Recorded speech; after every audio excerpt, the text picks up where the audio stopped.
Kita mulai bahasan kita. Bismillahirrahmanirrahim. Kelihatan insya Allah? Belum. Alhamdulillah, normal ya. Baik. Dahsyat. Baik, bismillah. Kita mulai dengan beberapa poin dulu ya. Kita turunkan abstraknya seperti apa. Kita keluarkan definisinya dulu. Jangan-jangan banyak membahas tentang musik tapi nggak sepakat definisinya apa. Atau jangan-jangan kata musik gak pernah disebut di zaman Nabi, tapi disebut dengan istilah-istilah yang berbeda. Setiap ada perbedaan istilah, diksinya akan menuntut kita untuk memahami sesuatu berdasar kalimatnya, bukan berdasar pemahaman kita. Dari sini kita turunkan kemudian peristiwa di zaman Nabi-nya. Dari sini kita keluarkan dalilnya. Dari dalil kita keluarkan pendapat ulamanya. Dari pendapat ulama kita turunkan perbandingan mazhabnya. Dari perbandingan mazhab atau pendapat ini, kita turunkan kemudian tarjihnya. Mana yang paling kuat di antara pendapat ini. Dari tarjih ini muncul kesimpulan. Dari kesimpulan ini baru masuk pada pilihan. Dari pilihan ini, disitulah Anda menentukan pilihan sesuai dengan konteks pembahasan yang kita bahas. Jadi ada 1, 2, 3, 4, 5, 6, 7, 8, 9 poin yang kita bahas. Dan cukuplah di sini ada beberapa SKS untuk bisa membahas ini. Ya. Baik. Fokus baik-baik. Nah ini pembahasannya masih 9 poin ini.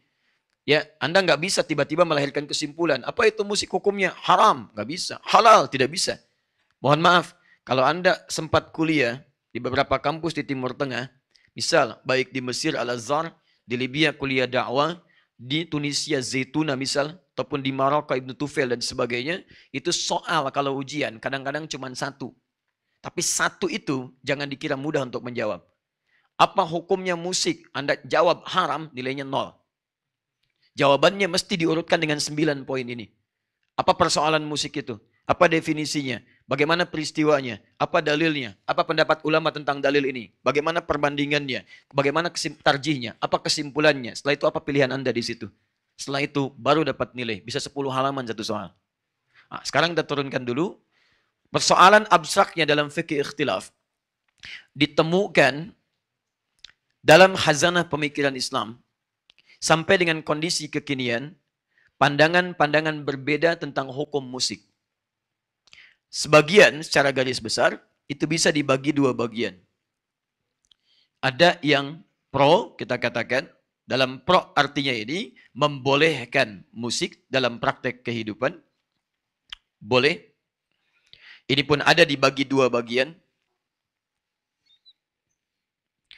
Ada yang membolehkan dengan syarat-syarat atau kondisi tertentu.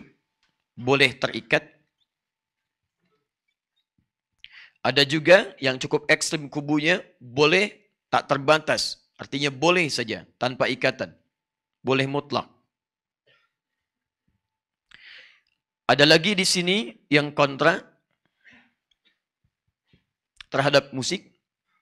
Ya, kontra di sini artinya tidak mendukung yang pertama tadi. Ini pun kemudian kita turunkan menghadirkan hukum haram. Haram ini pun dibagi 2 lagi.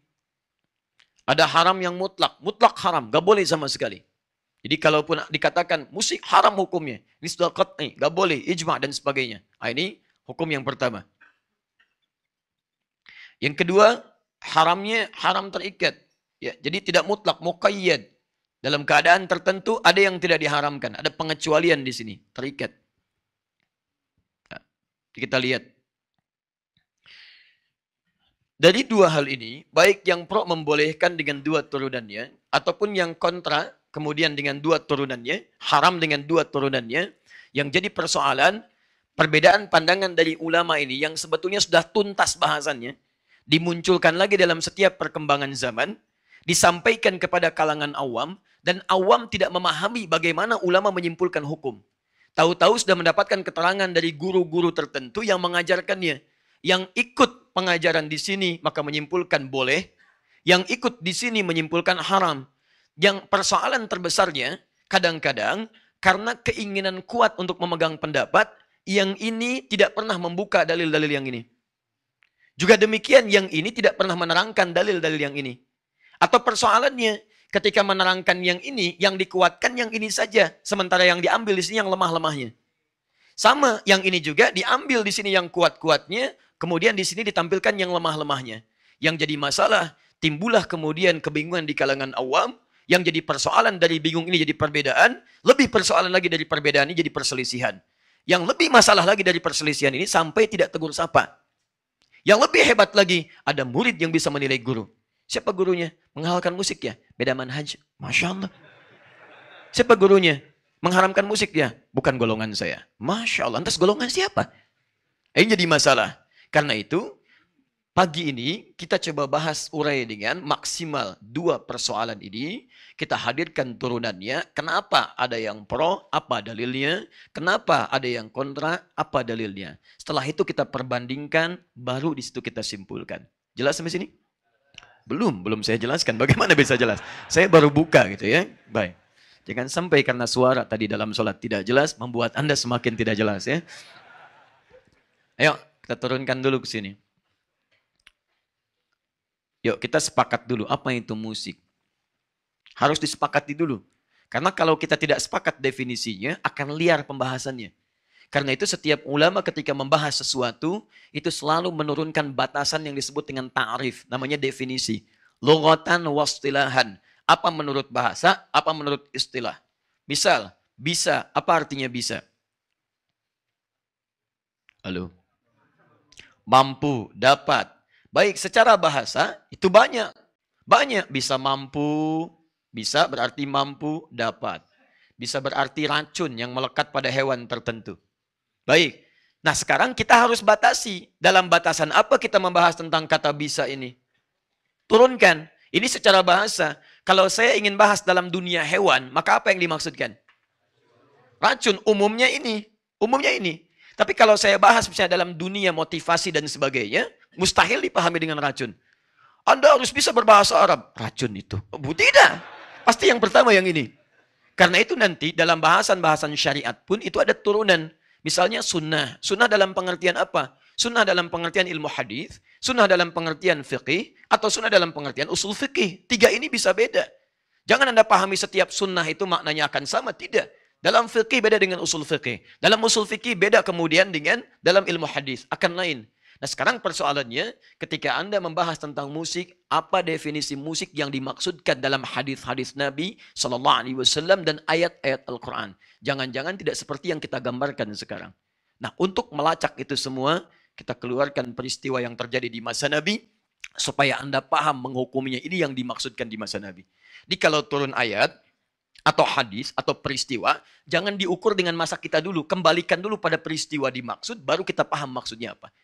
Jangan Anda ukur proses pernikahan Nabi dengan Sayyidah Aisyah dengan konteks adat kekinian. Masuk dulu ke suasana masa Nabi. Bagaimana kebiasaan orang pada saat itu di muka bumi.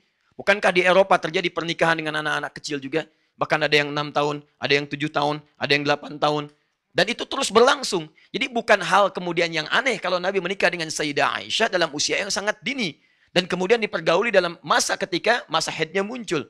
Artinya apa? Kebiasaan itu sudah jamak terjadi. Tapi Nabi memberikan satu contoh yang dahsyat dengan turunnya bimbingan dari Allah. Apa itu? Pernikahannya bukan ingin menyalurkan hasrat seksual semata di situ, tapi ingin membuka pelajaran ke umat di masa depan. Kenapa Nabi diminta menikahi Sayyidah Aisyah? Ternyata salah satu hikmahnya, karena beliau punya kemampuan, kepintaran yang luar biasa, cepat menangkap pembahasan, sehingga ketika dinikahi oleh Nabi, tujuan utamanya untuk mengambil pelajaran dari Nabi semaksimal mungkin. Karena nanti ada fikih-fikih yang tidak bisa disampaikan langsung oleh Nabi pada kalangan perempuan khususnya. Dari mana mengambilnya? Sayyidah Aisyah. Fikih dalam keluarga Nabi, tidak semua sahabat bisa masuk ke rumah Nabi. Siapa yang bisa menerangkannya? Keluarga terdekat Nabi. Ternyata Sayyidah Aisyah disiapkan. Setelah Nabi meninggal, beliau menjadi pengajar. Adakah Sayyidah Aisyah melahirkan keturunan? Tidak. Karena yang disiapkan dari situ adalah proses transformasi dan transfer pengetahuan pada generasi setelahnya. Nah kalau Anda baca seperti ini, bisa lebih paham kita dalam memahami hukum. Sekarang kita bahas bagaimana keadaan. Masuk bab ketiga untuk menentukan ini. Keadaan di masa Nabi SAW, termasuk umat jahiliyah, sehingga kita dengan itu bisa mengetahui definisi musik dengan lebih baik. Bismillah. Saya izin hapus dulu ya yang ini. Bapak dan Ibu sekalian, teman-teman yang mulia, orang-orang jahiliyah secara umum memiliki 3 aktivitas utama. 1, di antara mereka ada yang kesibukannya itu berdagang, tijarah. Orangnya disebut tajir. Di tajir itu artinya pebisnis. Masya Allah, tajir, Masya Allah. Padahal misalnya dosen, bukan ya. Tajir itu bahasa Arabnya pengusaha.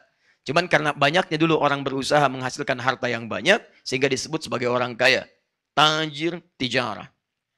1, tijarah. Usaha. 2, ada di antara mereka yang aktivitasnya, terlibat dalam perdukunan, kahana, dan sihir. Sahar. Perdukunan, kahana, dan sihir. Pekerjaannya bikin-bikin mantra, ya, kemudian bikin jimat-jimat dan sebagainya. 3, nah ini poinnya. Ada di antara mereka yang kesehariannya itu memang sebagai pujangga, penyair, artis. Bikin syair-syair. Disebut dengan syair, jamaknya syu'ara. Bikin syair. Awas, syair itu bukan sekedar puisi, nanti kita turunkan. Nah, semua aktivitas di masa kehidupan jahiliyah ini, inilah yang kemudian mendapat respon dari Allah Subhanahu wa taala dengan mengutus Nabi Muhammad SAW dan membekali beliau dengan Al-Qur'an untuk mengobati, lihat baik-baik, realitas sosial, masalah-masalah yang muncul di kalangan jahiliyah dengan 3 aktivitas utama ini. Misal, mereka berdagang, kadang-kadang sering banyak curang dagangnya. Ada riba misalnya. Ketika riba dipraktekkan pada saat itu, turun kemudian ayat-ayat dari Al-Quran untuk merespon praktek riba. Turunlah Quran misalnya, surah kedua Al-Baqarah, ayat 275 sampai dengan 200 misalnya 79-nya. Ketika mereka curang dalam timbangan, turun Quran satu surah Al-Mutaffifin. Wailul lil mutaffifin. Turun. Di ayat-ayat Quran umumnya turun untuk merespon aktivitas-aktivitas yang menyimpang di masa kehidupan itu. Atau mengakui yang baik-baik yang bisa dipertahankan. Bisa teruskan teman-teman. Kahanah misalnya, perdukunan, praktek sihir. Ketika kemudian itu terjadi, turun ayat-ayat membantah tentang sihir. Dari mulai dikisahkan zamannya Nabi Musa, terus-terusan sebelumnya, ke zaman misalnya Nabi Sulaiman setelahnya. Maka turun Al-Baqarah Quran surah kedua ayat 102. Menerangkan tentang asal mula sihir, menerangkan tentang praktek sihir, melarang perdukunan dan sebagainya. Turun ayat-ayat Quran membantah tentang ini. Ayat 102. Maaf, demikian kebiasaan para penyair, pujangga, artis yang sering membuat syair-syair. Ini tidak tanggung, karena ini kebiasaan terbesar mereka. Dan di komunitas Arab, justru inilah yang menjadi kelebihan mereka. Ternyata bukan cuma dagangnya, bukan hanya sekedar yang kedua ini, tapi ternyata masyarakat jahiliyah pada saat itu dikenal di seantero wilayah sebagai ahli sastra yang luar biasa. Penyair yang sangat dahsyat, yang semua apa yang dilihat, apa yang didengar, itu secara salikah, insting mereka bisa membuat puisi, sastra, dan nyanyian pada saat itu seketika. Maka turunlah kemudian untuk merespon ini langsung surah dengan namanya. Surah ke-26. Disebut dengan Asy-Syu'ara. Fokus baik-baik ya. Nah, perhatikan. Saya ingin fokus ke yang ini dulu. Ini saya simpan. Yang ini saya simpan. Saya tutup saja karena bukan bahasan kita. Ini bab di muamalah nanti. Ini bab sisi akidah. Saya mulai yang ini saja yang ada kaitan dengan pembahasan kita pada hukum musik. Nah, para penyair ini ketika membuat syair-syair mereka, saya tuliskan. Syair-syair ini terbagi pada beberapa orientasi. Ada beberapa jenis. 1, misal. Ada syair-syair yang terkait misalnya untuk meratapi seseorang. Ratapan. Syair ratapan disebut dengan rafa. Misal, syairnya Imrul Qais. Pangeran pujangga, pangeran artisnya, tokoh yang paling hebatnya pada saat itu. Dari sejak zaman jahiliyah. Dia punya syair tentang rasa. Ada seseorang ditinggal kekasih, kemudian rumahnya hancur. Sampai dia meratapi itu semua. Begitu melihat orang itu, seketika langsung bikin syair. Kifa nabki min dzikra habibin wa manzili bisaqtil liwa bainad dakhuli fahawmali. Cukuplah sudah, jangan kemudian kau mengenang melamunkan kau keadaan ditinggal kekasih, dihancurkan rumah-rumahmu. Ayo move on, hadirkan kehidupanmu yang lebih baik. Muncul rasa. Ada lagi misal yang kedua, ada namanya khamriyat. Khamriyat itu untuk persoalan-persoalan mengajak supaya mabuk. Khamriyat. Ya. Banyak yang terkenal di sini teman-teman sekalian. Mohon maaf, misal generasi-generasi setelahnya, dari mulai sebelumnya ada Ka'ab bin Zuhair, sampai dengan setelahnya ada Abu Nuwas, yang kita kenal dengan Abu Nawas. Ada Farazdak, muncul syair-syair ngajak orang mabuk. Hayyam bina ilal khamri yusqina, ya, fal khamru yudina, wawailu lil musallina. Yuk kita mabuk teman-teman sekalian supaya kita minum dengan enak. Jangan khawatir akan celaka, karena celaka bagi orang yang sholat. Fawailu lil musallin, bukan wawailu lil sakirin. Wail itu untuk orang sholat. Fawailu lil musallin, tidak ada wail untuk orang mabuk. Fawailu lis sakirin. Bikin dia supaya ngajak orang untuk mabuk, ngajak mabuk. Orang ngajak sholat, dia ngajak mabuk. Turun ayat sholat, dia turunkan syair tentang mabuk. Disebut khamriyat namanya. Ada syair, misalnya, teruskan lagi. Ada yang disebut dengan hamasah. Ya. Hamasah itu syair yang dibuat untuk motivasi para prajurit, para pejuang-pejuang, atau orang-orang yang akan berperang. Jadi begitu mereka mau berangkat ke medan perang, itu sudah mereka mengeluarkan syair-syair supaya semangat. Ayo, ayo, ayo, dibikin dengan syair karena kehidupannya penuh dengan syair. Hamasah. Teruskan. Ada ghazal. Ya, maaf. Ghazal itu syair-syair yang dibuat untuk merayu perempuan-perempuan atau sebaliknya untuk saling berhubungan satu dengan yang lainnya. Singkatnya ada kaitan dengan zina. Ini. Nah ini, keempat ini, 1, 2, 3, 4, ini diistilahkan dalam bahasa-bahasa syair dengan syairul malahi.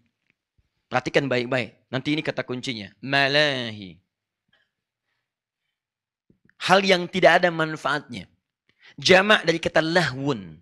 Seakar dengan kata lahwun. Yang kedua, ada jenis syair yang ketika disenandungkan, disampaikan, teman-teman sekalian, fokus, maka dia memiliki jenis berbeda dengan yang ini. Kalau yang ini sifatnya negatif, yang melalaikan, yang kedua disifati dengan sifat positif. Bahkan yang paling unik, Rasul pun menyanjung itu dan pernah memberikan bagian dari burdahnya, sorban yang melilit pada beliaunya untuk diberikan hadiah pada orang yang pernah bersyair dengan syair yang jenis yang kedua ini. Apa di antara yang kedua ini? Pertama, namanya ada yang disebut dengan madah. Madah.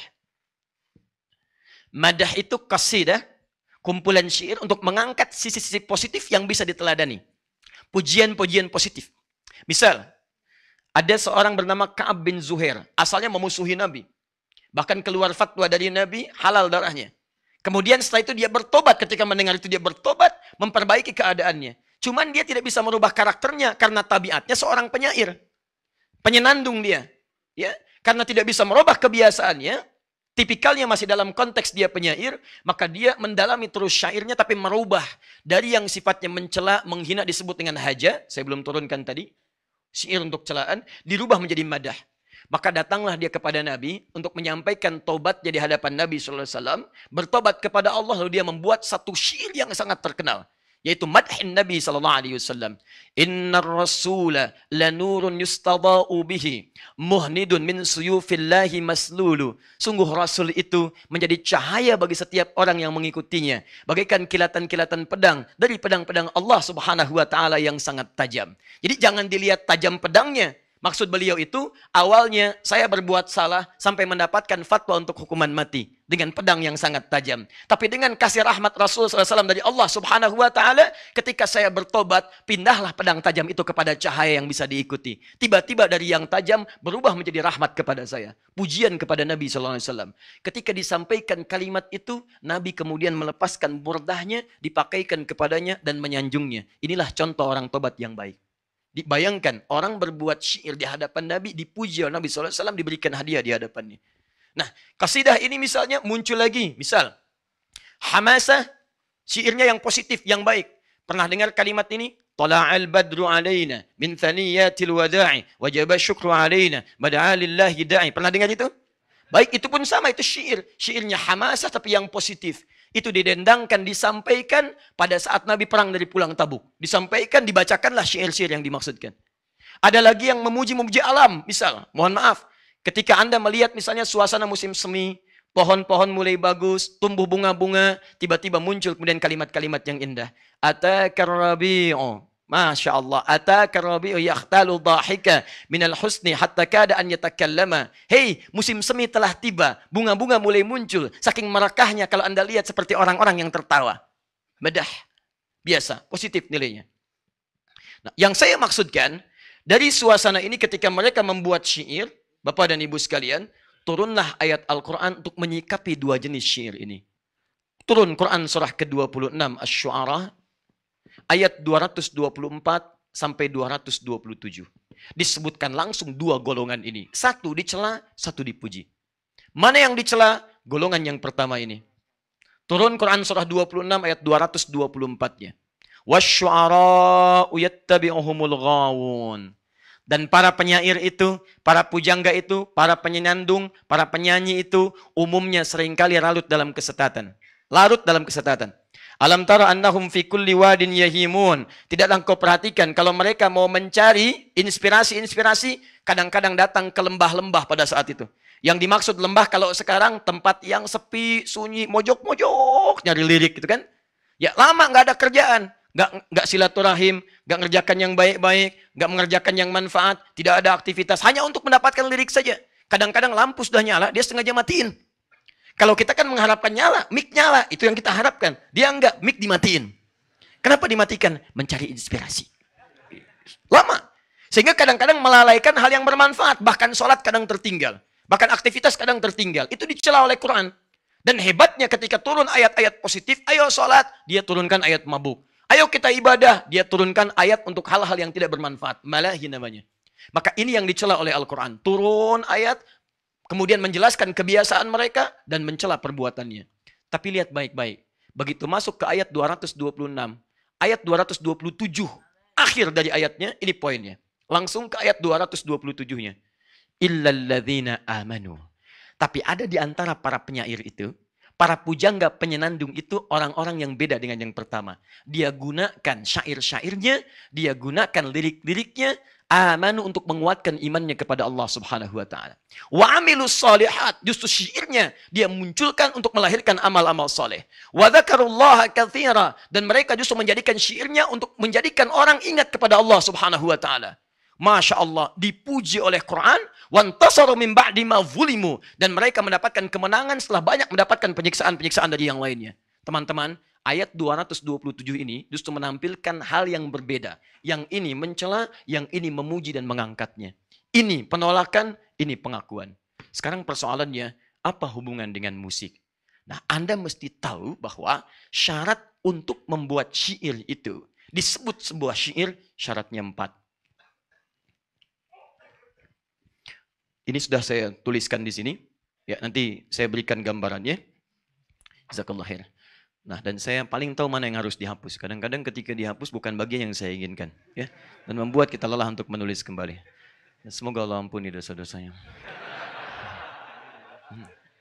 Baik. Ya, cukup dulu Mas ya. Ini orangnya kamera. Baik, kembali ke sini. Fokus lihat baik-baik. Syarat syair itu ada 4. Fokus baik-baik ya. 1, syair syaratnya 4. 1, ada yang disebut dengan afkar namanya. Ada idenya, ada substansinya. Konteks apa yang mau disampaikan? Jangan dikira kalau syair itu hal-hal yang biasa saja. Ada ide pokok yang mau disampaikan. Jadi kalau orang bahas tentang khamar, idenya apa? Ngajak orang mabuk. Gini kalimatnya. Intinya itu. Ada orang ingin motivasi pada keburukan, hamasa. Yang penting bisa. Mohon maaf. Ide ini bisa disampaikan dan orang bisa diajak dengan kalimat-kalimat ini. Afkar. 2, khayal. Khayal. Sisi imajinasi. Tidak akan kalimat-kalimat disebut dengan syair, disebut dengan lirik yang bagus kalau tidak punya daya imajinasi yang kuat. Karena itu mohon maaf, orang kalau bersyair itu tidak akan mungkin langsung pada kalimat biasa. Dia akan mulai dengan kalimat-kalimat gambaran dulu secara umum, lalu masuk pada konteksnya dengan bahasa yang sangat dalam. Kadang-kadang satir di dalamnya. Ini khayal namanya. 3, uslub. Gaya bahasa yang fasih. Ada seorang bernama Nabighah Az-Zibyani. Ya, dialah orang yang kemudian bisa meneliti mana para pujangga yang fasih, yang tidak fasih. Jadi setiap Anda akan membuat syair, setoran dulu pada beliau. Setoran. Kalau kata beliau fasih, ayo lakukan. Kalau kata beliau enggak fasih, perbaiki lagi. Persis setoran Al-Quran. Ada tahsinnya. Tahsin dalam syair. Di begitu datang, ditahsin oleh Nabi. Tahsin, tahsin, tahsin. Bagus, lakukan. Tidak, jauhkan.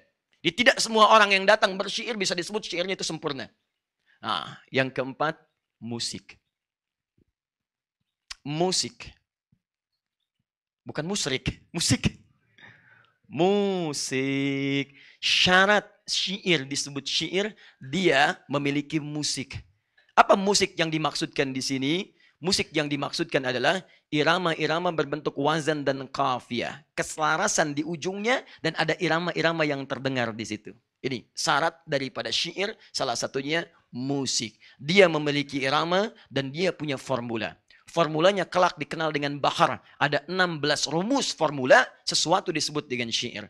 Misal, ada namanya tawil. Rumus tawil. Tawilun lahudunal bukhuri fadailu. Fa'ulun mafa'ilun fa'ulun mafa'ilu. Ada rajas. Mustaf'ilun mustaf'ilun mustaf'ilun. Mustaf'ilun mustaf'ilun mustaf'ilun. Ada madid. Mufa'alatun mufa'alatun fa'ilatun. Mufa'alatun fa'ilat mufa'alatun fa'ilatun. Jadi disebut dengan demikian, jika mengandung formula yang sama, kalau keluar dari formula ini, maka ditolak dia sebagai syair. Kalau tidak punya irama seperti irama ini, tidak diakui dia sebagai syair. Syarat yang keempat dari syair adalah musik. Fokus baik-baik. Sekarang sudah mulai sampai kita pada intinya. Nah ini. Fokus. Jadi ketika seseorang membuat syair, dia harus memenuhi 4 unsur ini. Satu di antara 4 hilang unsurnya, maka dia keluar dari definisi yang disebut dengan syair. Apa kaitan pembahasan kita? Pembahasan kita akan menuntut pemahaman ketika Anda menyebut musik dan kebiasaan-kebiasaan di masa itu, perhatikan baik-baik. Nanti ayat-ayat Quran yang turun, hadis-hadis yang disampaikan oleh Nabi SAW, seluruhnya merespon kebiasaan masyarakat Arab dalam konteks kehidupan bermusik mereka dalam syair. Contoh, buka Quran surah ke-31 Luqman, ayat yang ke-6. Perhatikan baik-baik. Masih ingat tadi? Syair-syair yang tidak bermanfaat, yang ngajak mabuk, yang godain pasangan orang dan sebagainya, disebut apa tadi? Malahi. Jama' dari kata apa? Lahwun. Lihat, lahwun. Kalimat Qur'annya tidak pernah menggunakan kata musik. Lahwun. Perhatikan baik-baik. Baik, syair yang disampaikan ini, maaf, diucapkan atau pakai alat? Kalau tidak tahu katakan apa? Allahu a'lam. Baik. Syair yang disampaikan ini diucapkan atau pakai alat? Diucapkan. Lihat, diucapkan, dirangkai, diucapkan. Dirangkai, diucapkan. Dalam bahasa Arab, sesuatu yang diungkapkan, diucapkan disebut dengan hadis namanya. Hadatsa yuhadditsu hadisan, hadis. Sesuatu yang disampaikan. Bukan dalam pengertian ilmu hadis. Lihat baik-baik, lihat. Turun ayat Quran mencela perbuatan yang pertama ini. Wa minan nasi may yashtari lahwal hadis liyudilla an sabilillah. Dan ada sementara orang yang ketika diturunkan ayat-ayat Allah untuk mengajak dia pada kebaikan, dia malah membalas dengan membuat syair-syair yang mengajak orang berpaling dari ayat-ayat Allah itu. Di begitu diajak untuk sholat, mereka bikin ayat-ayat untuk mabuk. Diajak untuk infak, mereka bikin ayat-ayat untuk pencurian dalam bentuk syair dan sebagainya. Disebutlah oleh Quran lahwal hadis. Lahwun dari sifat malahinya, hadithun dari sifat syairnya. Paham? Awas, kenapa saya sampaikan ayat ini pertama kali? Karena nanti ada yang menukil ayat ini digunakan untuk pengharaman musik secara keseluruhan yang konteksnya tidak terkait dengan turunnya ayat ini. Paham maksudnya? Baik, jadi bagian pertama, ketika ayat ini diturunkan untuk merespon keburukan-keburukan yang muncul dari syair ini yang digunakan untuk menyesatkan orang dari jalan-jalan Allah. 1. 2. Nabi SAW sedang berdakwah. Tiba-tiba datang para penyair untuk mencela beliau. Cela. Sampai masuk Islamlah seorang sahabat bernama Hasan bin Thabit. Seorang penyair, jadilah pujangga Nabi untuk mengkantar celaan-celaan itu. Yang jadi persoalan ketika mereka mencela, turunlah ayat Quran di sini untuk menggambarkan bagaimana buruknya celaan-celaan mereka. Yuk kita buka selanjutnya. Saya aja yang hapus. Saya turunkan dulu dalilnya ya, biar mudah dipahami. Surah An-Najm. Surah keberapa? 53. Quran surah 53 ayat 59 sampai 61. Kemudian Quran surah ke-69. Surah apa? Al-Haqqah ayat 41 sampai dengan ayat 42. Perhatikan. Nabi menyampaikan ajakan dakwah, tiba-tiba mereka menertawakan. Setelah menertawakan, padahal ayat-ayatnya tentang kiamat, tentang tobat ditertawakan oleh mereka. Dan hebatnya ketika menertawakan mereka bernyanyi-nyanyi dengan nyanyian-nyanyian syair. Bernyanyi-nyanyi, nyanyi-nyanyi. Nyanyi ada iramanya tidak? Ada iramanya, ada suaranya tidak? Ada, nggak ada orang nyanyi nggak ada suaranya. Sedang apa? Bernyanyi? Nggak mungkin, mustahil. Lihat kembalikan sini. Ketika mereka mengolok-olok Nabi turun ayat. Afamin hadzal hadithi ta'jabun. Kok kamu heran sih dengan ayat-ayat Quran yang diturunkan ini? Wa tadhakuna wa la tabkun. Malah ketawa, bukan meresapi. Wa antum samidun. Malah membuat syair untuk bernyanyi-nyanyi yang mengolok-olok ayat-ayat ini. Di mereka membuat syair untuk mengolok-olok ayat-ayat Quran. Bernyanyi, bersenandung dengan syair itu. Disebut dengan samidun. Dalam bahasa Yaman tempo dulu, samidun artinya yughannun, kata ghina. Yughannun, bergina, bernyanyi, samidun. Ada bahkan, maaf, di antara celaannya kepada Nabi, ada yang menuduh Nabi sebagai tukang sihir. Ada yang menuduh Nabi sebagai dukun. Karena Quran itu bukan ayat Allah. Tapi Quran cuma senandung jimat-jimat. Turunlah Quran misalnya surah 69 ayat 41 sampai dengan 42-nya. Membantah pernyataan itu. Wa ma huwa biqauli syair qalilan ma yu'minun wala biqauli kahin qalilan ma tadhakkarun. Hey, Muhammad bukan seorang penyihir. Muhammad bukan seorang dukun. Tapi ayat-ayat Quran turun untuk mengajak Anda berbuat baik dalam kehidupan. Kesimpulan cepatnya adalah, satu, musik yang dimaksudkan pada era Nabi SAW itu lekat erat dengan kebiasaan para penyair yang membuat syair. Jadi kalau disebutkan musik, yang dimaksudkan ini. Gak ada yang lain. Paham? Dan ini dibagi dua. Ada yang dicela oleh Quran, ada yang tidak dicela oleh Quran. Ada yang kemudian dicela oleh Nabi, ada yang kemudian justru dipuji oleh Nabi SAW. Paham sampai sini? Baik. Sekarang saya ingin hapus beberapa bagian untuk menerangkan turunan dari sini. Disinilah inti persoalan kita. Tolong fokus ke sini. Bismillah. Saya simpulkan pelan-pelan. Fokus. Jika disebutkan musik dalam konteks keterangan hadis dan ayat Quran, maka yang dimaksud apa? Syair. Yang dimaksud syair. Dari syair inilah nanti turun misalnya lirik, ada senandung, bahkan ada nyanyian, ghina. Istilah ini, perhatikan baik-baik, istilah ini nanti memunculkan banyak-banyak istilah. Kalau negatif disebut dengan lahwun. Kemudian ada melahi, jamaknya. Senandung nyanyian disebut dengan ghina, ughniya. Ughniya.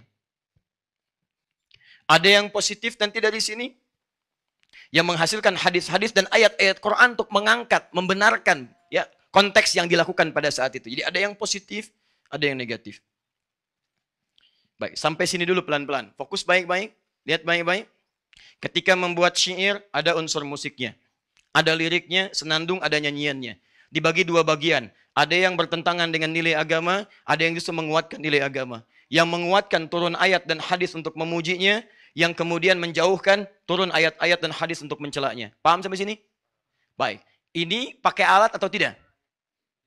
Halo? Yang tidak pakai alat, angkat tangan. Yang pakai alat, angkat tangan. Yang wallahu a'lam, angkat tangan. Alhamdulillah. Sekarang perhatikan. Ini yang saya sampaikan, ini yang belum pakai alat. Sekarang, apakah pada saat itu syair-syair ini bebas dari alat? Ternyata tidak. Ada bahkan beberapa yang menggunakan alat. Misal, ada yang pakai rebana. Ada. Ya, dikenal dengan toblun atau tobulun. Ada. Anda pernah lihat gendang besar kalau dalam peperangan? Ya, misal ada acara-acara film-film kolosal, dokumenter. Begitu mau perang dipukul kendangnya. Dung, dung, dung. Beduk, seperti beduk. Pernah dengar itu? Baik. Pernah lihat yang ketika ada nyanyian, kemudian pakai rebana. Tangtung, tangtung, tangtung, tang, tangtung, tangtung, tangtung, tang. Ada yang seperti itu? Pernah dengar? Baik, misalnya, itu disebut dengan toblun. Sudah ada, masa dulu sudah ada. Ada yang kemudian dari kayu, namanya ud, dan diberikan senar di situ.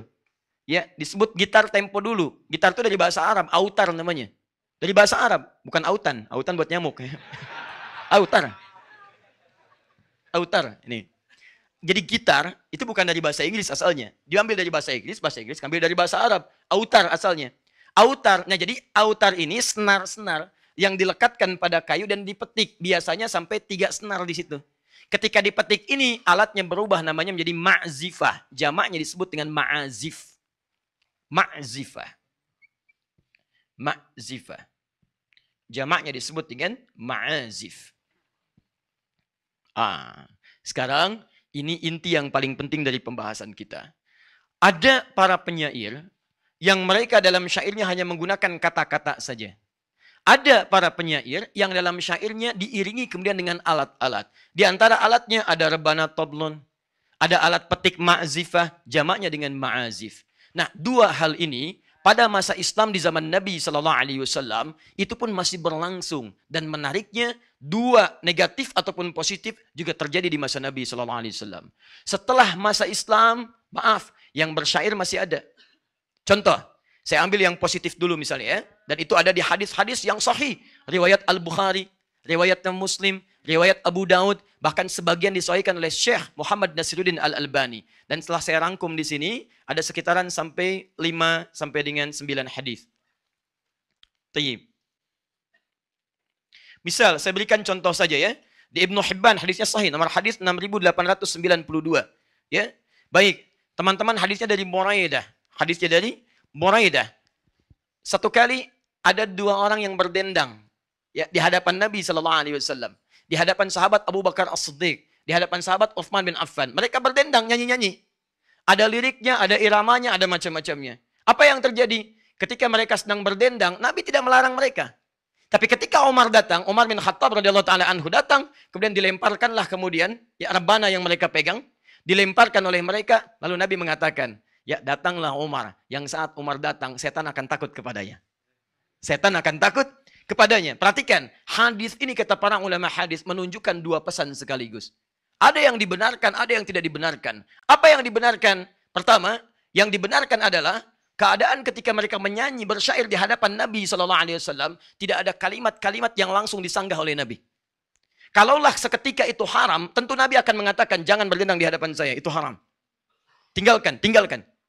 Tapi yang paling menarik, kenapa Ustadz saat Umar masuk kemudian dilemparkan alat-alat itu? Karena sebagian dari alat-alat yang digunakan, pernah digunakan di tempat-tempat yang lainnya atau tempat-tempat yang, maaf, mengarahkan pada maksiat.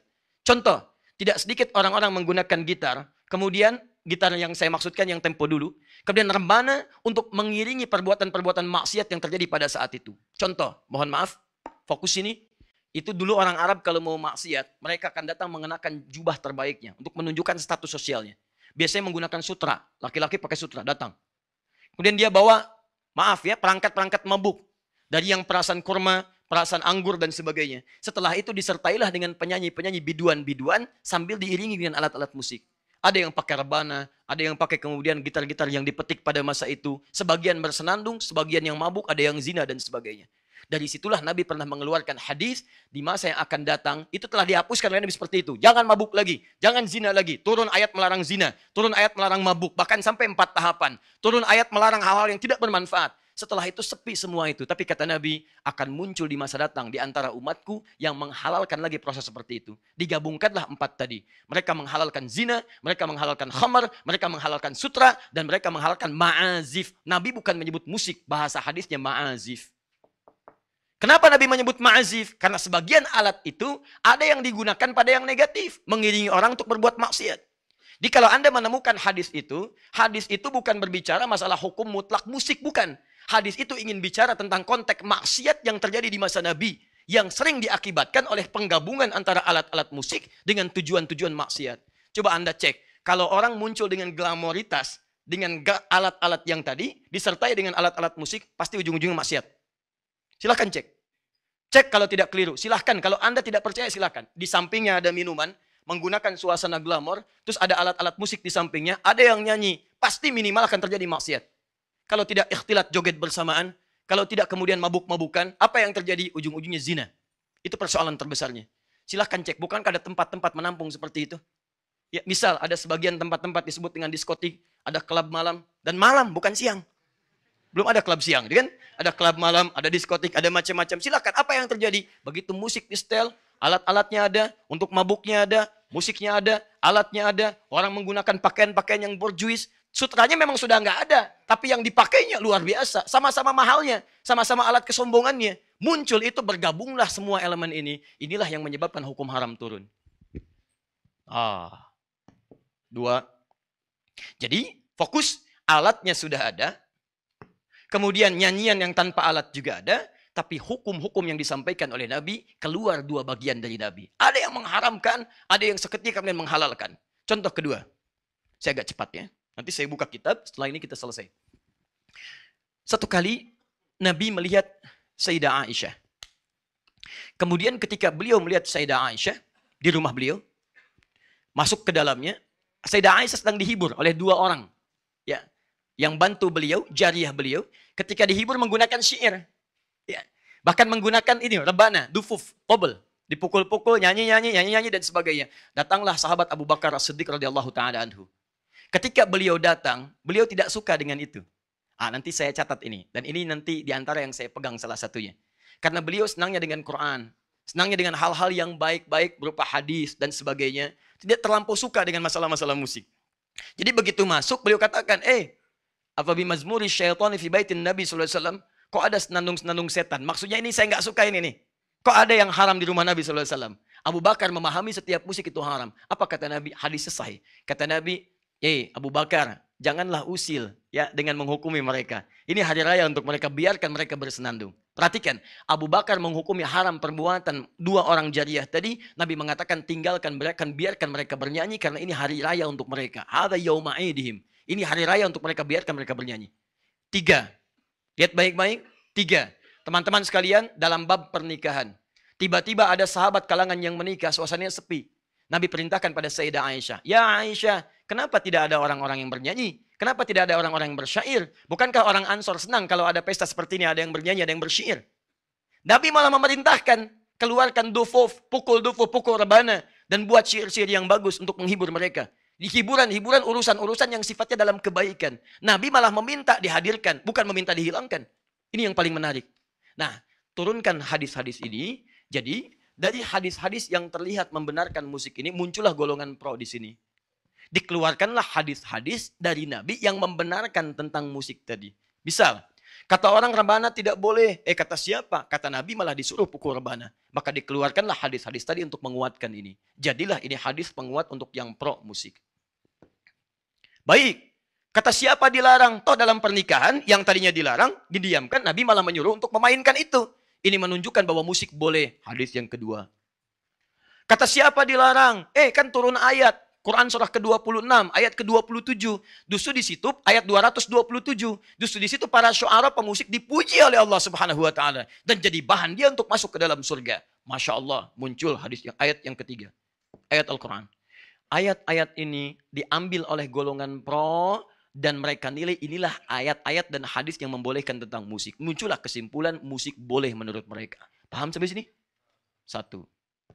Jadi kalau Anda menemukan orang yang membolehkan musik, boleh jadi kesemuanya akan kembali kepada hadis-hadis dan ayat-ayat ini. Inilah landasan yang menjadikan mereka berpikir bahwa musik itu halal dan benar dalam pandangan agama. Jelas?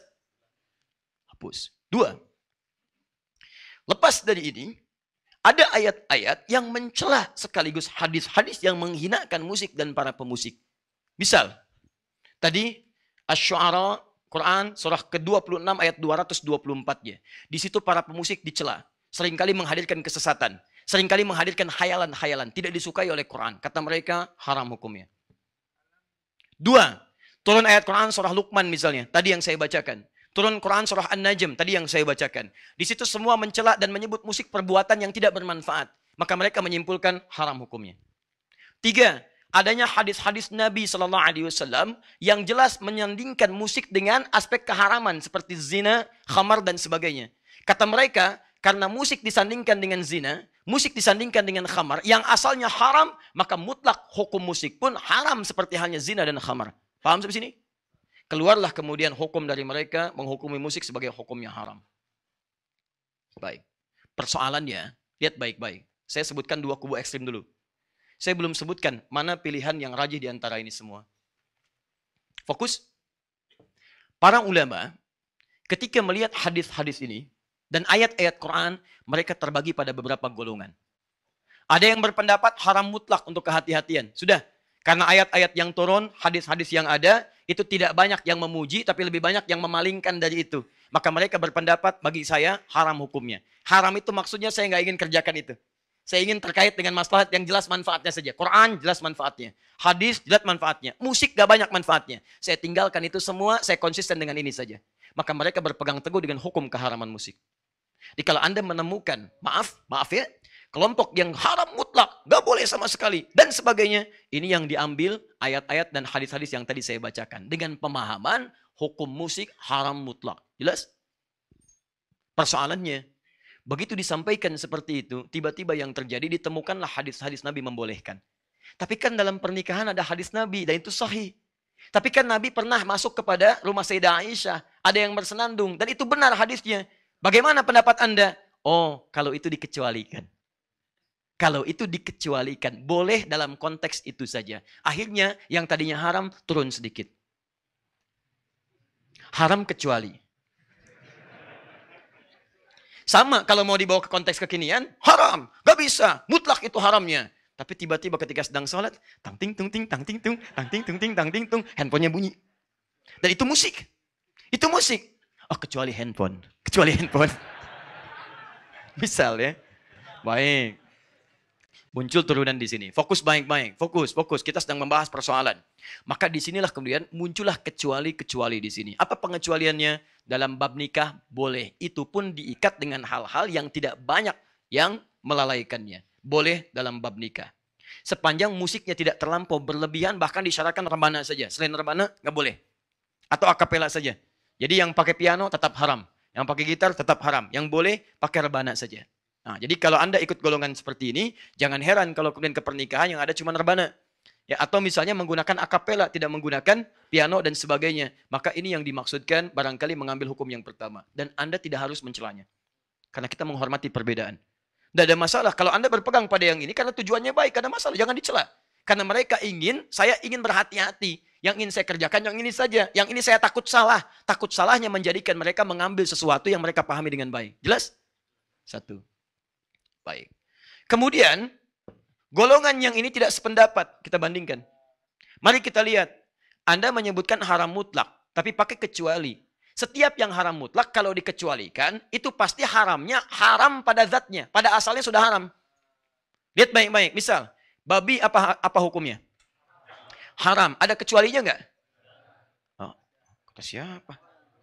Ada kecualinya. Buka Quran surah kelima ayat ketiga. Buka Quran surah kedua Al-Baqarah ayat 173-nya. Ada pengecualiannya. Kecuali kalau sedang terpaksa.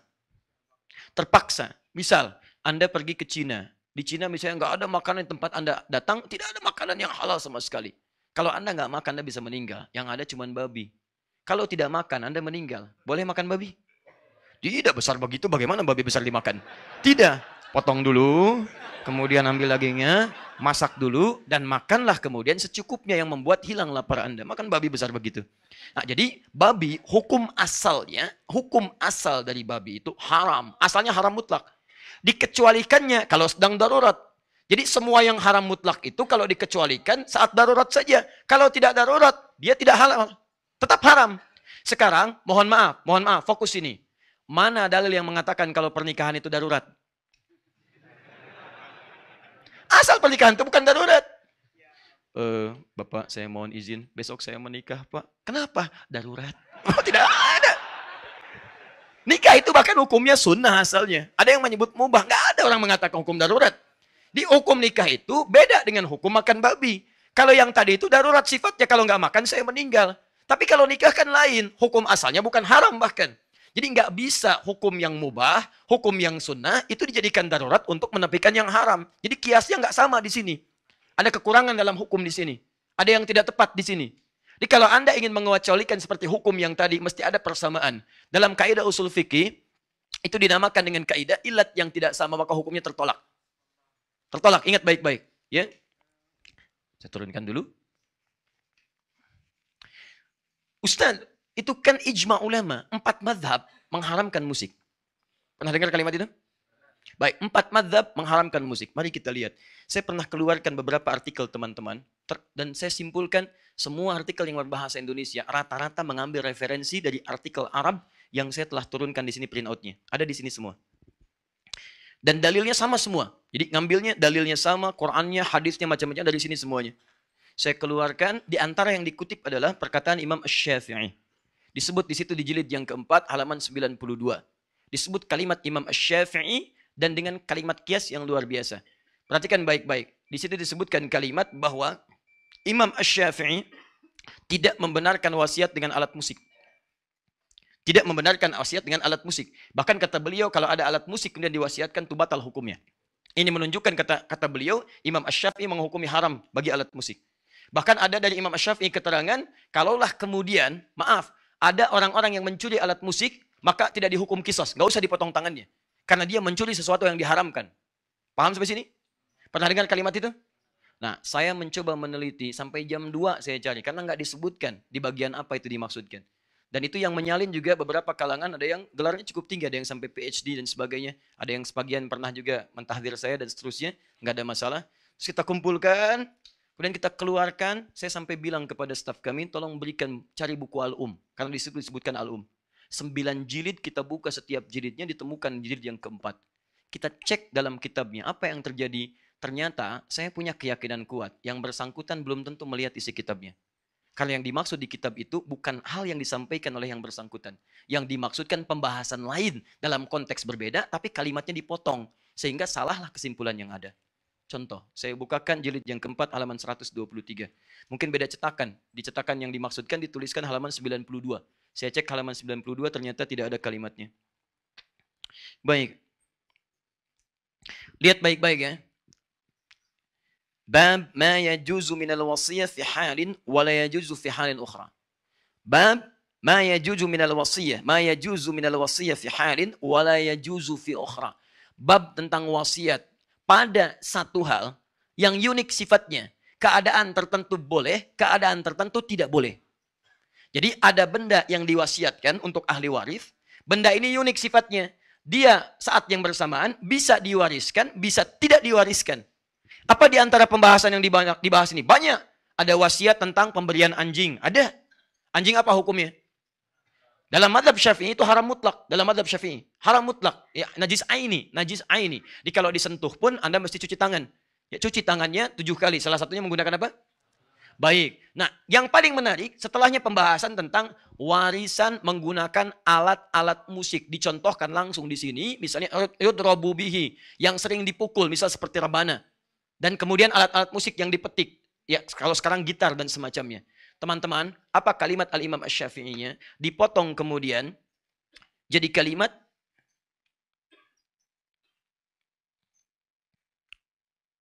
wa illam yasluh illa lidarbi lam tajuz 'indi. Dipotong sampai situ. Dan kalau wasiat tentang alat musik itu hanya dimaksudkan untuk alat pukul, alat musik saja, maka wasiat itu tidak boleh menurut saya. Batal. Teruskan. Disambung lagi kemudian. Wa in kana la yasluhu illa lidarbi batalat 'indil wasiyah. Wa hakadzal qaul fil mazamir kulliha. Ini yang dikutip sampai sini saja. Yang dikutip sampai sini saja. Lihat kalimatnya. Fa in kanat lahu wa in kana la yasluhu illa lidarbi batalat 'indil wasiyah. Kalau wasiat itu dimaksudkan alat musik yang biasa dipukul, kalau terjemahannya dipotong, maka maknanya berubah. Kalau yang diwasiatkan itu adalah alat musik yang biasa dipukul, maka menurut saya hukumnya batal wasiat, kata Imam Asy-Syafi'i. Kata beliau ingin mengatakan, dialihkan potongan ini dengan terjemahan menurut yang menerjemahkan, dipahami kata Imam Asy-Syafi'i, kalau warisannya berupa alat musik, maka itu batal hukumnya. Ini menunjukkan alat musik itu hukumnya haram. Demikian kesimpulan yang menyampaikan hukum haram. Padahal di bab ini kalau dibaca keseluruhan, Imam Asy-Syafi'i membagi 2 alat musik yang diwasiatkan. Alat musik pertama, sama alatnya, sama-sama rebana. Tapi yang pertama dipukul untuk yang bermanfaat. Seperti motivasi orang pada kebaikan, konteks dulu untuk berperang. Perang jihad. Jadi ketika mau jihad didorong, bikin syair, Hasan bin Sabit dipukul rebana, dang, ding, dung, gendang dipukul dan sebagainya. Kata Imam Asy-Syafi'i, kalau itu yang diwariskan maka halal hukumnya. Alatnya sama. Boleh. Tapi kalau yang diwasiatkan ke ahli waris, diwasiatkan kemudian, atau menjadi warisan, hanya alat musik yang digunakan untuk yang lahun saja yang ini. Untuk nyanyi-nyanyian yang tidak bermanfaat, untuk mabuk-mabukan, untuk diarahkan pada yang maksiat, itu yang dimaksudkan kata beliau batalat andil wasiyah, batal wasiatnya. Di kalimat itu dari Imam Asy-Syafi'i bukan ingin menghukumi musik haram mutlak, bukan. Imam Asy-Syafi'i ingin mengatakan alat musik yang dimaksudkan jika dipakai untuk hal-hal kepentingan maksiat. Sedangkan yang tidak maksiat boleh dilakukan untuk persoalan ahli waris atau untuk wasiat diberikan pada generasi setelahnya. Jadi maksud saya, ada orang-orang yang mengutip pendapat para ulama tapi tidak merujuk kitabnya dalam bab apa itu disampaikan. Ternyata ketika para ulama, Imam Syafi'i itu tidak terlampau menyenangi musik, tapi yang paling hebat beliau itu ahli syair dan punya diwan, namanya Diwan Imam Asy-Syafi'i. Punya kumpulan-kumpulan syair. Tapi karena konsennya kepada fikih, konsen pada Al-Quran, terlampau banyak menjauhi yang seperti ini, tapi hukumnya ada. Di teman-teman, kalau Anda melihat para ulama mengatakan misalnya kalimat-kalimat, kami jauhi musik, kami tinggalkan musik, munculkan hadis-hadis yang tadi, pada umumnya walaupun mereka punya syair dan sebagainya, itu karena kebiasaan mereka dekat dengan Al-Quran dan dekat dengan hadis. Dan orang-orang ahli Quran tidak akan bertemu frekuensi Quran dengan frekuensi musik. Ya kalau saya pribadi, misalnya kalau Anda tanyakan, kalau saya pribadi, saya tidak terlampau menyukai musik. Karena ketika seorang dekat dengan musik, itu tidak akan sejalan dengan Qurannya. Walaupun musiknya ada maslahatnya. Makanya silahkan cek, Anda senang musik agak kesulitan menghafal Quran. Karena frekuensinya tidak sama di situ. Tapi bukan berarti menjadikan musik mutlak haram, bukan.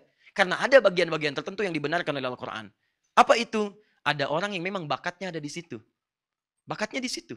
Dia mudah sekali membuat lirik. Dia mudah sekali memainkan irama dan sebagainya. Kata Quran, dipakai yang maksiat. Kenapa tidak dipakai yang halal-halal?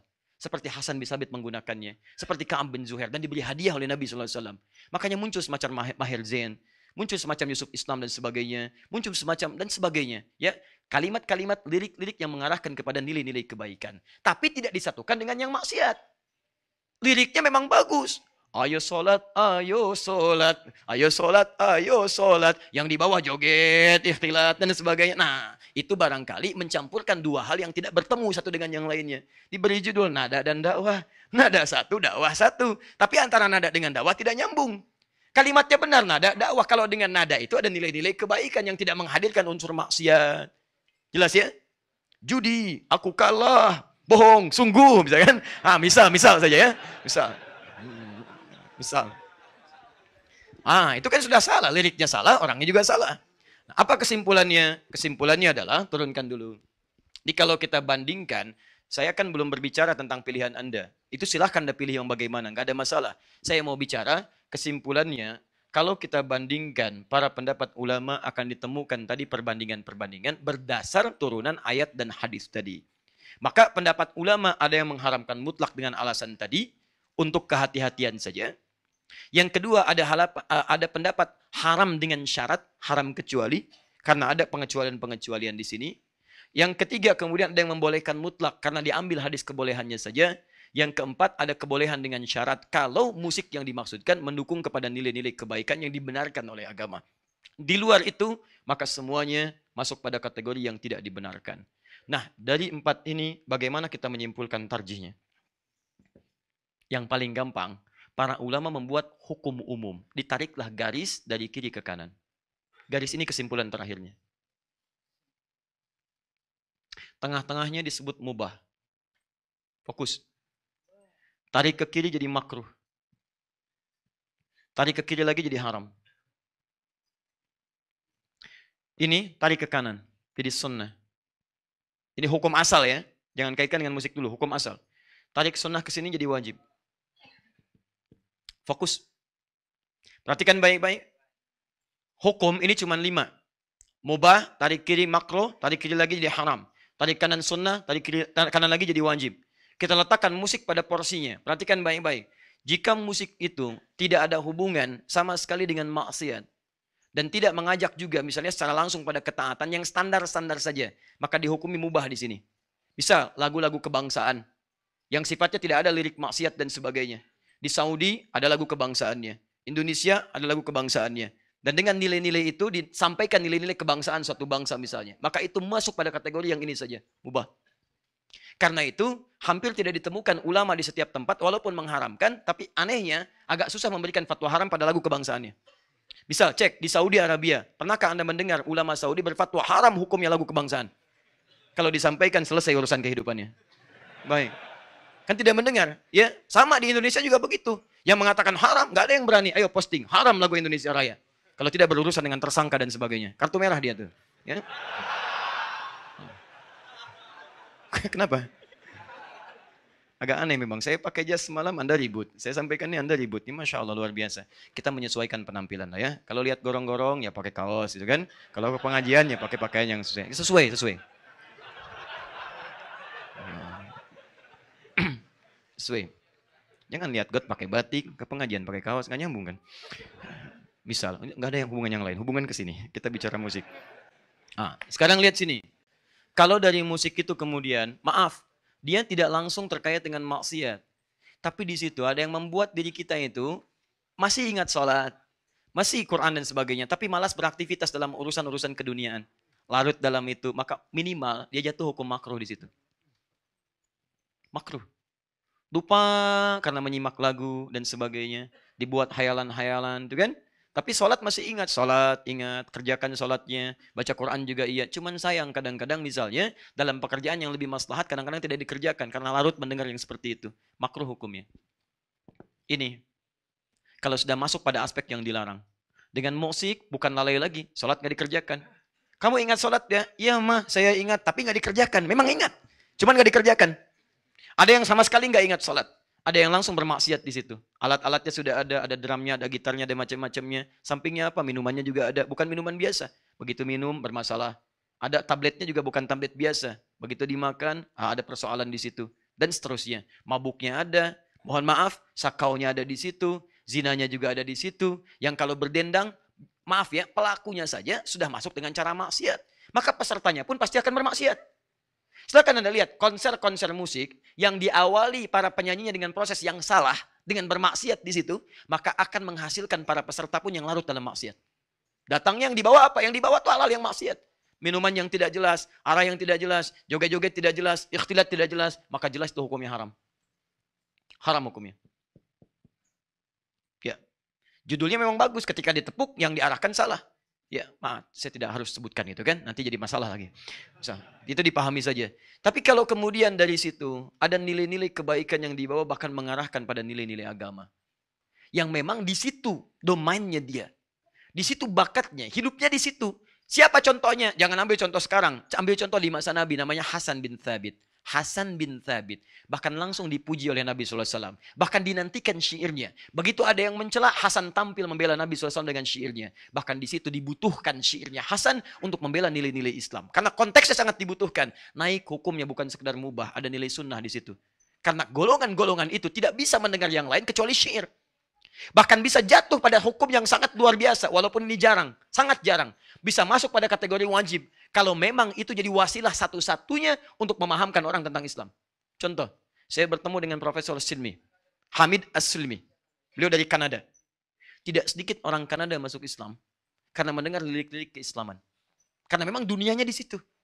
Karena sering dengar Justin Bieber, macam-macam dan sebagainya. Misalnya, satu kali dia mendengar lirik-lirik Islam. Begitu mendengar dia penasaran. Karena dia ahli musik, dia dengar masuk Islam karena mendengar lirik-lirik Islami. Memang poinnya cuma itu. Dipakai yang lain nggak bisa. Diajak dengan kalimat gak bisa, didakwahi gak bisa, dengan toleransi juga gak bisa, dengan kalimat-kalimat baik gak bisa, ditraktir gak bisa. Begitu dengar lirik, masuk Islam. Pertanyaan saya, apa hukum yang seperti itu? Apakah Anda katakan haram? Kalau status masuk Islamnya dengan cara yang haram, bagaimana? Oh ini Islam haram. Islam haram bagaimana? Gak bisa. Gak bisa. Ya. Maka dari situ, jangan cepat menyimpulkan sesuatu, apalagi pada hal yang tidak Anda ketahui. Ulama saja berbeda pendapat dengan orientasinya, tapi masih memberikan ruang pada yang lainnya. Dan yang paling luar biasa adalah ketika Anda ingin menulis sesuatu, coba lihat tuh referensinya. Sehingga bisa ada kesimpulan yang paripurna di sini. Jangan asal dikeluarkan kalimat. Sehingga membuat kemudian orang-orang jadi bingung dengan apa yang kita sampaikan. Karena situ, silahkan Anda lihat di sini sikapi dengan baik. Dan ulama sepakat di sini. Jika alat-alat yang digunakan untuk maslahat bahkan mubah itu. Misal, peraga-peraga untuk anak TK, anak-anak SD. Bukankah orang-orang sekarang mengajarkan, maaf, baca Quran, baca kalimat-kalimat hijaiyah dengan menggunakan nyanyian? Alif, ba, ta, tha, jim, ha, kha. Nyanyian bukan? Ada musiknya enggak? Ada iramanya enggak? Ada. Lalu Anda katakan, haram. Masya Allah, bagaimana? Dan dunia anak berbeda dengan dunia orang dewasa. Silahkan tanyakan pada pakar anak-anak. Akan lain. Psikologi mereka lain. Senang mendengar ada yang iramanya. Senang melihat sesuatunya. Makanya ketika diberikan sesuatu dengan pendidikan yang tadi, cepat mereka. Karena itulah dulu Orang-orang mengajarkan anak-anak itu salah satunya dengan irama-irama yang diambil dari teori-teori musik, tapi dialihkan kepada konteks pelajaran. Bukan musik-musik maksiat. Rumusnya tetap 16 rumus disebut dengan bahar. Formulanya sama, tapi dialihkan bentuknya. Contoh, jadilah Alfiyah Ibnu Malik. Alfiyah sampai sekarang dipelajari di pesantren.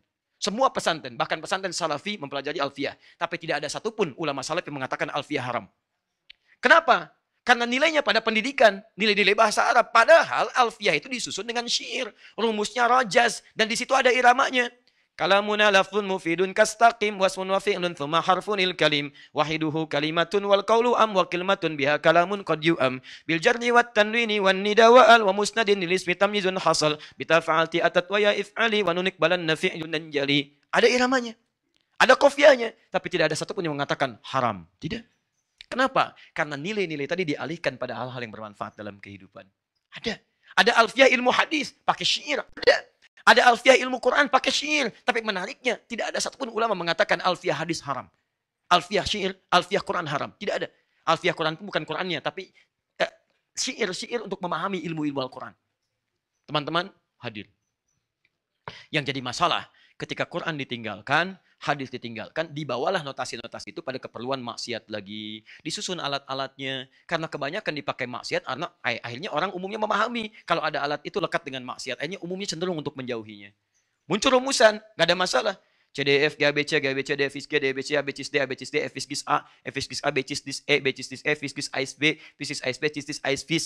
Jadi gitar, kunci A, kunci B, kunci C, ya, kunci G, kunci F, dan sebagainya. Ditarik kemudian ke notasi ke piano, ada do re mi fa sol la si do. Asalnya dari mana? Dari bahasa Arab. Dal ra mim fa sol lam do re mi fa sol la si do, dal ra mim fa sod lam dal. Ya, dal ra mim fa sol lam dal. Ya, sod do re mi fa sol la si do. Betul. Saya tidak bercanda. Kalau Anda cari ini asalnya, ini semua asalnya, ini semua dari notasi-notasi dari ilmu syair asalnya. Ditarik dan yang menemukan ini orang Islam. Sekali lagi, Anda coba mainlah. Kalau ada rezeki, main ke Melbourne. Ya. Tahu Melbourne? Lampu merah, senuan dikit. Anda masuk ke Melbourne, main ke Islamic Museum. Islamic Museum. Jadi kalau kita datang, ini posisinya di sini. Anda datang dari sini nih. Lewat sini. Ini nggak bisa parkir di sini, nanti diusir warga. Anda ke sini. Ini ada parkiran di sini. Parkirannya cukup luas. Anda masuk dari pintu belakangnya ke sini. Di sini ada tukang kebab. Di sini ada pelayan perempuan, ya. Belum nikah, masih ada peluang. Orang masuk sini. Ini tangga ke atas. Anda jangan naik tangga, lurus ke sini aja. Nah, di ruangan ini nanti ada Hazanah Islamic Gallery. Disitulah teman-teman Anda akan temukan bagaimana terkumpul hasil peninggalan orang Islam, karya-karya orang Islam. Di antaranya apa? Ada karya tentang prototipe pesawat Abbas bin Firnas. Di atasnya langsung diberikan gambarannya. Ada karya-karya Avicenna dan ada karya-karya disebutkan catur di situ ada. Kemudian alat musik Islam, disebutnya alat musik Islam. Imam Azif ada pada zaman dulu dan ditemukan notasi termasuk catur. Papan caturnya ada. Syatranj itu ditemukannya oleh siapa? Orang Persia, kemudian diberikan notasi dari orang Islam. Raja dari kata Malik, ya.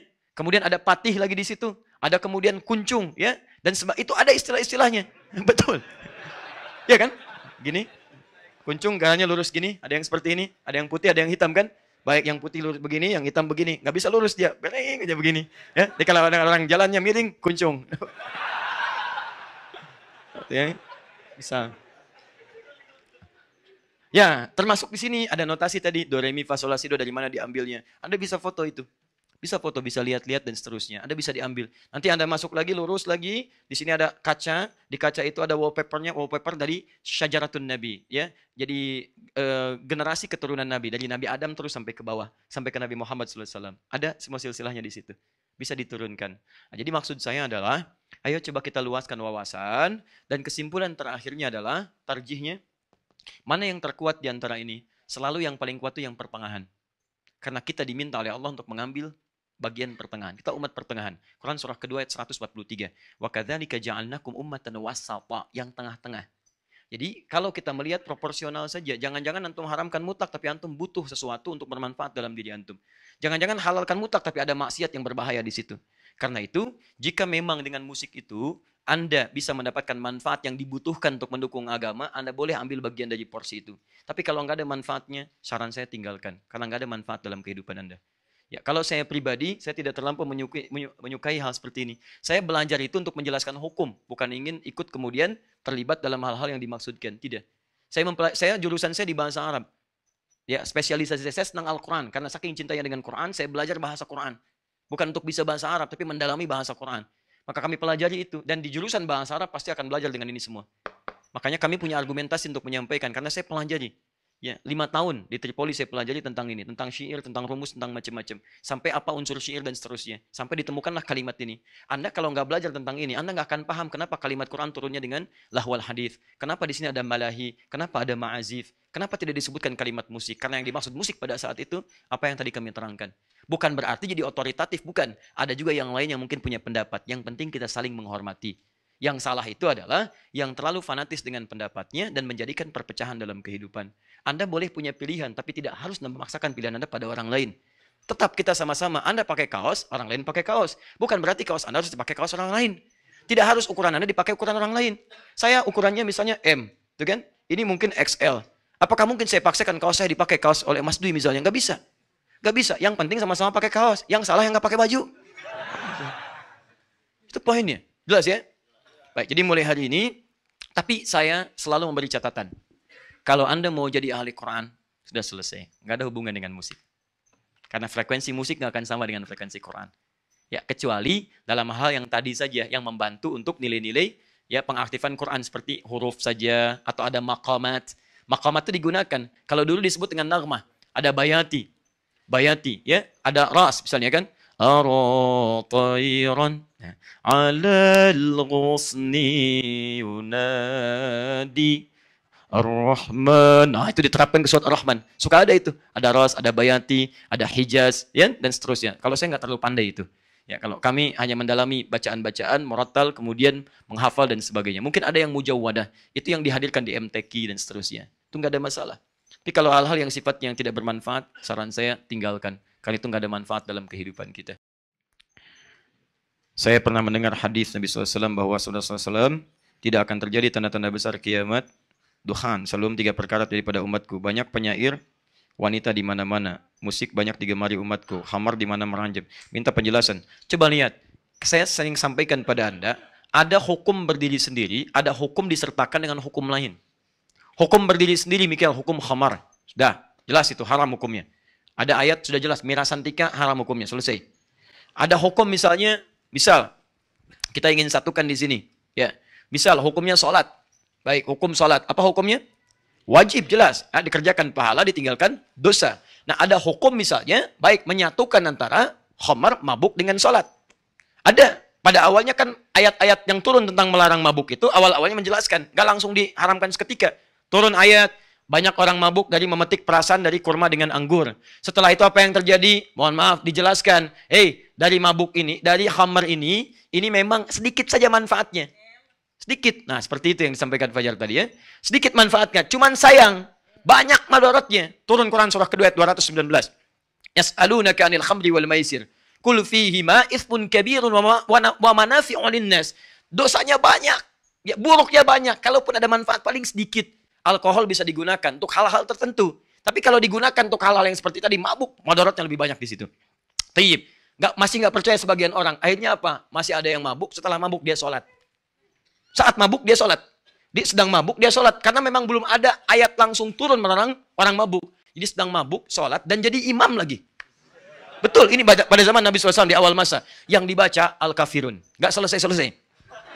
Qul ya ayyuhal kafirun la a'budu ma ta'budun wa la antum a'buduna ma a'bud wa la ana a'bud. Bulak-balik di situ enggak selesai-selesai. Betul, lakum dinukum waliyadin enggak muncul-muncul. Itu masalahnya. Maka turun ayat di surah An-Nisa itu, ya. Ya ayyuhalladzina amanu la taqrabus salata wa antum sukara. Hei orang-orang beriman, janganlah kalian dekat-dekat salat sedangkan kalian dalam keadaan mabuk. Hukum salat dikaitkan dengan hukum mabuk, disatukan di situ. Asalnya sholat boleh, asalnya mabuk belum dilarang. Tapi karena kejadian disatukan hukum di situ. Jangan dekat-dekat dulu sholat. Belum ada turun larangan mabuknya secara langsung di situ. Jadi ada hukum yang mabuknya aja. Nanti turunlah kemudian Al-Maidah ayat 90 sampai 91 yaitu. Ya, lihat baik-baik, lihat baik-baik. Innamal khamru wal maisir. Dan seterusnya sampai ujung ayat. Rizsun min amali syaitani fajtanibuh. Begitu turun ayat ini. Hei, khamar, mirasantika, judi, nipu, macam-macam termasuk perkara setan. Hentikan itu, jauhi. Sekarang berhenti. Fa'al antum muntahun. Sekarang berhenti. Berhenti. Selesai semuanya. Setelah semuanya bisa menghilangkan kebiasaan itu. Maka dipisahkanlah hukum mabuk dengan hukum sholat. Nah sekarang Anda lihat. Yang Anda tanyakan kan di sini. Lihat baik-baik. Satu. Hukum syair. Apa hukum syair?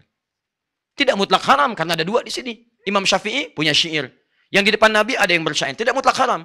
Sekarang hukum khamar. Ada orang berkhamar. Apa hukumnya? Mutlak haram. Lihat baik-baik. Mutlak haram. Sekarang ada penyanyi di sini. Banyak penyanyi-penyanyi di sini. Wanita-wanita mulai muncul bernyanyi-nyanyi. Zaman Nabi sudah ada budak wanita bernyanyi. Tadi saya sampaikan. Ada. Sayyidah Aisyah punya jariyatain. Dua orang perempuan bernyanyi di depan Sayyidah Aisyah. Nabi SAW tidak melarangnya.